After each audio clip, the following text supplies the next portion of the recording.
জয় গিরিধারী, জয় শ্রী রাধে। একজন ভক্ত বোন আমাকে ফোন করেছিলেন বারাসাত থেকে। বলছিলেন যে আমি আমার ঠাকুরদেরকে একজনের মাধ্যমে পাঠিয়ে দিলাম দাদা, তুমি স্টেশনে এসে একটু ঠাকুরদেরকে নিয়ে যেও, কারণ সে খুবই ব্যস্ত একজন মানুষ, আপনাদের কৃষ্ণকুঞ্জে সে যেতে পারবে না। আমি এবং আমার কন্যাকে নিয়ে বেরিয়ে পড়লাম তখন বনগাঁ স্টেশন থেকে। আমি তার হাত থেকে ভগবানকে নিলাম। তার একটি সুন্দর মুহূর্ত।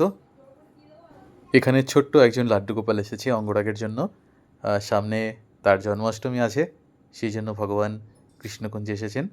এখান থেকে অঙ্গরাগ সেবা নিয়ে নতুন রূপে আবার ফিরবেন ভক্তের ঘরে। সাথে ছিলেন আরও দুজন, একজন রাধারানী আর একজন ভগবান শ্রীকৃষ্ণ। তাদেরও হবে অঙ্গরাগ।